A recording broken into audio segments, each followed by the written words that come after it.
के लेक्चर में हम लेसन नंबर 4 को डिस्कस करेंगे, जिसमें हम थीरीज और मीनिंग्स को डिस्कस करेंगे कि मीनिंग्स की थीरीज क्या है। सबसे पहले हम देखेंगे व्हाट इज मीनिंग्स क्या है। Semantics deal with the study of meaning. The verb means has multiple meanings sense in dictionary. Have a look at the following sentences. I mean to be there tomorrow. What I mean to do? That could mean thunder. A real light means stop. मतलब इसमें उसने different words दिए हैं, उनके different meanings हैं। कहता है meaning is connected to language by the lexicon and grammar and also to what we do with the language. मतलब इसका ताल्लुक grammar से होता है। Sense relation are synonyms, antonym, hyponym, तो ये सारे क्या है sense relation. Meaning of an expression is function of meanings, its parts and the way they are put together. Sometimes we need to see meaning within the framework of an academic or scientific disciplines called compositional meanings. Meanings, holisms, meaning with language. A word is defined the term or sum of the very word which help use to define. This view is similar to meaning holism. कि जो word होता है वो define करता है और हमें बताता है। वो कहते हैं जी word is a define, word को डिफाइन किया जाता है in terms of some of the very words के लिहाज से जो इस वर्ड को एक्सप्लेन करता है। The meaning of word, phrase, sentences depend upon the relation with other words. कि वर्ड्स बजाते खुद कुछ नहीं है, फ्रेज बजाते खुद कुछ नहीं है, जब इनका लिंक दूसरों के साथ कायम होता है तो तब ये मीनिंग्स देते हैं। Part of what maker of the meaning of tall is that it is oppose to the meaning of short. मतलब ये एंटोनिम्स हैं, टॉल और शॉर्ट दो डिफरेंट ऑपोजिट वर्ड्स हैं। Holist theory tend to be functional in the sense that is not is some aspect of use of piece of language. The critics of theory also argue that the way language express thought is not only arbitrary. The holistic viewpoints, there may be deep, consistent and sophisticated pattern in how language express meaning. कहते हैं just meanings की ही game नहीं है और language में इसको कैसे बयान किया जाता है इस चीज़ को भी मद्देनजर रखना है। Meaning holism may be correct in a way it does not provide a basis for a scientific study of language meaning. That's why it has been preceded by formal semanticists. Idea theory of meaning क्या है?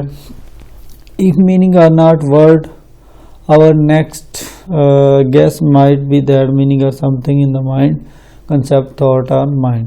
मतलब meaning not words होते हैं जब तक उनके बारे में हमें complete idea नहीं होता। अगर idea होगा तो हमें पता चलेगा ये क्या कन्वे करना चाह रहे हैं। कहते there are some challenges faced by the idea theory to come up with the sound psychological theory to what concept और idea. Secondly it need to provide a concept of very meaningful piece of language. If idea theory is to work, idea will have to language like nature grammar. Idea act as a language of thought according to partner concept are formed by experience of peoples. Meaning are out in the world. There are certain philosophical views, theories which lead to us think that meaning are out in the world. कि meaning are out theory दी है meanings के बारे में। Some theories believe that meaning are social practice. कि meaning just social practice है और कुछ नहीं है। When somebody says something, it should be thought as a kind of move in giant language game we play. मतलब कोई भी word है, मीनिंग है, तो उसका अगर रिलेशन वर्ल्ड में होगा या किसी के प्रोनाउंस या बोलने से होगा तो फिर वो मीनिंग होंगे, अदरवाइज उसके कोई मीनिंग्स नहीं है। Secondary reference theory meaning, simplest theory meaning is to claim that semantic is references to give the meaning of words one show what is denote. Meaning of sentences and truth condition.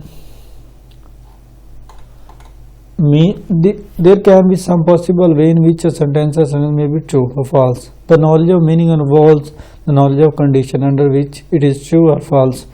मतलब अगर एक sentence लिखा हुआ तो उस sentence की जो सारी बात है उससे हमें पता चलेगा कि इसके मीनिंग्स ठीक हैं या गलत हैं। मतलब ट्रू भी हो सकते हैं, फॉल्स भी हो सकते हैं।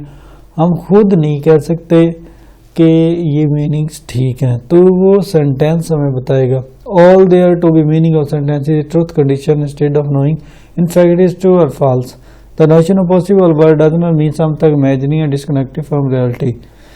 ट्रूथ कंडीशन क्या है? Truth condition help us explain logical words and are not and semantic relation, but it also seem possible some scholar that the meaning of question may be defined in terms of possible answers. कहते हैं जी अगर truth condition क्या करती है, हमारी help करती है logical words में, और इसमें डिफरेंट क्वेश्चंस के आंसर दिए जाते हैं। Meaning of imperatives may be seen as satisfactory or unsatisfactory instead of true or false। मतलब अगर इम्पेरेटिव कोई सेंटेंस है उसके मीनिंग में भी सेटिस्फैक्ट्री हो सकते हैं, तसल्ली बख्श या गैर तसल्ली बख्श भी हो सकते हैं। Putting meaning together from pieces compositional theory, ये एक अनदर थ्योरी है सिमेंटिक के बारे। Language is an infinite collection of phrases, sentences and discourse. Any sentence can made be longer by adding another sentences. कहते हैं लैंग्वेज की जो collection है कोई महदूद नहीं है, लामहदूद है। इसमें जैसे जैसे फ्रेजेस सेंटेंसेस ऐड होते जाएंगे वो सेंटेंस बढ़ता जाएगा। In addition semantics also have to consider the fact that language is creative, we constantly a new phrases sentences never heard before. कहते हैं जी जैसे जैसे वर्ड्स ऐड होते जाते हैं, सेंटेंसेस ऐड होते जाते हैं, वैसे वैसे सेंटेंस या फ्रेजेस हैं उनमें इजाफा हो जाता है। इसलिए हम कहते हैं कि लैंग्वेज क्रिएटिविटी का नाम है। Semantic theory has provided got of knowledge of meaning which language user have and which allow for the ability to quickly understand novel pieces of language. मतलब ये सिमेंटिक जो थ्योरी है हमें इस काबिल बनाती है कि हम कितने तेज़ हैं वर्ड्स को समझने में, लैंग्वेज को समझने में, और कितनी जल्दी हम वर्ड्स को समझ सकते हैं। Thus they seek to explain the infinity and creativity of language by including the principle compositional.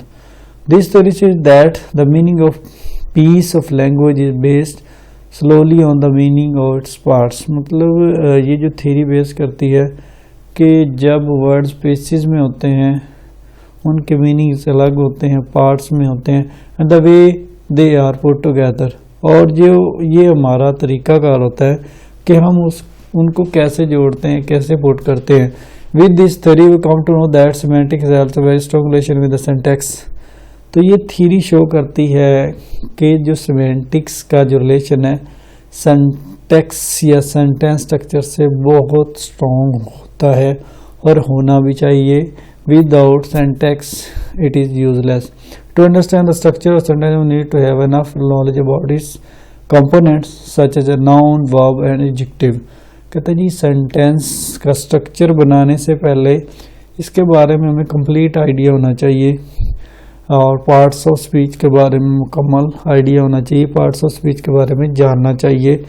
जैसे अगर हमें पता होगा कि नाउन कहाँ ऐड होना है, वर्ब कहाँ ऐड होना है, एडजेक्टिव कहाँ लगना है सेंटेंस में, तब हम जान सकेंगे कि इस सेंटेंस का स्ट्रक्चर क्या है और इधर ग्रामेटिकली रॉन्ग है या राइट है।